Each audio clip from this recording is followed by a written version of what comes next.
The difference between a true friend and a virtual friend. Friends are important in our lives. But did you know that there are different kinds of friends?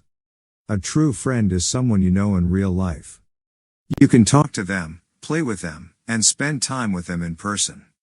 They are there for you when you need them, and you can trust them. On the other hand, a virtual friend is someone you know online. You might talk to them through a computer, phone, or tablet. While virtual friends can be fun to chat with, it's important to remember that they are not the same as real-life friends. You might not know them, might not always be there for you when you need them. So, it's good to have both true friends and virtual friends. But always remember that true friends are the ones who will be there for you no matter what.